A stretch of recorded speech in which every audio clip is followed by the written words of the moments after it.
घर का नाम किरण है। आफ्टर मैरिज मेरा ऑफिस का नाम बीना था। जो हमारे बिल्डिंग में मुस्लिम्स रहते थे ना, तो जब ये दंगे हुए तो उन्होंने हमें वहाँ से अपने साथ निकाल के पानी के जहाज़ में बिठाया जो हिंदुस्तान में बॉम्बे में आने वाला था।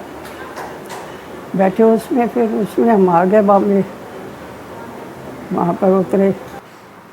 शिप कराची से चला, बीच में रुक गया। अनाउंसमेंट हुई कि कोई बीमारी हो गई है, इसलिए 2-3 दिन हम शिप को नहीं चलाएंगे। तो हम समुद्र के बीच में ही खड़े थे 2-3 दिन। तो 2-4 इंसिडेंट्स हुए। एक शादी भी देखी हमने शिप के अंदर। शादी के बाद बदकिस्मती थी लड़की की कि उसकी डेथ हो गई, तो समुद्र में उसका विसर्जन कर दिया। देश आज़ादी के 75 साल मना रहा है। इस मौके पर हमने ऐसे परिवार से बात की जिन्होंने न सिर्फ 1947 का भारत और पाकिस्तान का विभाजन देखा, बल्कि पाकिस्तान छोड़ हिंदुस्तान आ गए और 1965 की लड़ाई में हिंदुस्तान की तरफ से पाकिस्तान से लड़ाई भी लड़ी। हमको तो हमारे जो सर्वेंट्स थे वो हमको लेके आए, पाकिस्तानी ड्रेसेस लेडीज़ ने पहन ली, हमको भी बचा के यहाँ तक कराची तक लेके आए थे। जब हिंदुस्तान पाकिस्तान हुआ तो हमारे जो कर्मचारी थे, काम करते थे हम घर में, उन्होंने मतलब बीइंग अ मुस्लिम हमारी हेल्प की इंडिया पहुँचाने में। हमारे साथ खुद बॉम्बे तक आए। यहाँ आने के बाद बस हिंदुस्तान में हम अकेले रहते थे बिंद्रावन में। बिंद्रावन में इसलिए रहे कि फादर की जॉब नहीं थी, अर्निंग मेंबर वही थे। चाचा हमारे महाराष्ट्र में कैंप, उधर उनको सेटलमेंट हो गई थी, तो हमारी जॉइंट फैमिली जो थी वो टूट गई। और खाने पीने का इतना ज़रिया नहीं था, सर्विस, हम छोटे थे, फादर अकेले थे, उनको सर्विस मिल गई। फिर तब तक हम बिंद्रावन में रहते थे। हर बंदर गुरुद्वारे में, तीर्थ स्थान जितने भी थे वहाँ पे, जितने भी मंदिर थे, वहाँ से हम अपना गुजारा करते थे। प्रसाद के थे, दिन में सवेरे, दोपहर को, रात को हम खाने के लिए मंदिरों में से मिल जाता था। तो फादर की सर्विस लगने के बाद उन्होंने हमको बुला दिया दिल्ली में।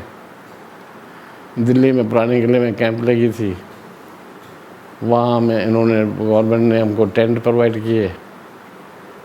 कुछ साल टेंटों में गुजारे। 2-3 दफ़ा आग लग गई, नुकसान भी हुआ। ऐसे करते करते वहाँ पे उन्होंने लोगों के रहने के लिए पक्के मकान बना दिए, A1 रूम सेट।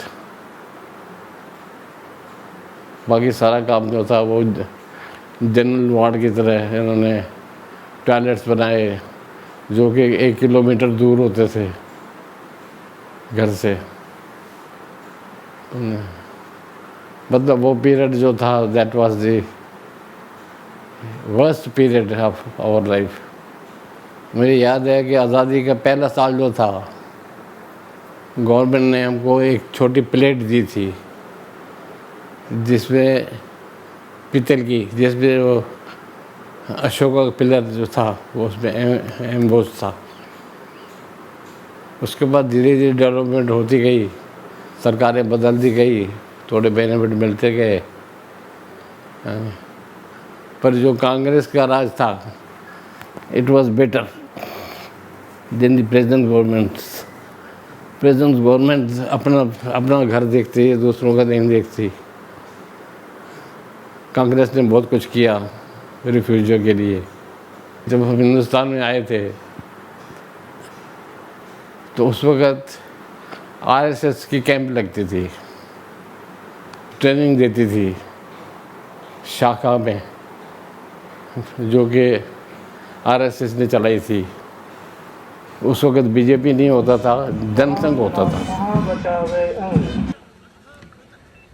एक साथ एक प्रति हमको तो हमारे जो सर्वेंट्स थे वो हमको लेके आए, पाकिस्तानी ड्रेसेस लेडीज़ ने पहन ली, हमको भी बचा के यहाँ तक कराची तक लेके आए थे। मैं तो फौज में था, जब मैंने रिटायर किया था तब 1971 में पाकिस्तान, ईस्ट पाकिस्तान में, बांग्लादेश में कन्वर्ट हुआ। 1965 की वार में आई वॉज एक्टिव, वो भी हमने देखी।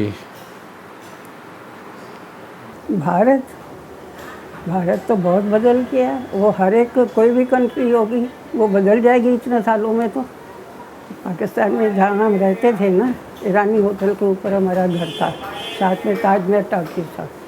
तो वो चीज़ अभी तक भी आंखों में घूमती है। मेरे एक चाचा उस टाकीज में काम करते थे, तो रात के 12 बजे लास्ट शो ख़त्म होता था, तब वो वहाँ से ढेर सारी बर्फ़ ले आते थे। हम बच्चों को उठाते थे, बर्फ़ को कूट के वो शरबत वरबत डाल के वो बना के गोला देते थे, खाओ। तो रात को 12 बजे के बाद तो हमने गोले खाए हैं वहाँ पर। वो चीज़ें याद आती है।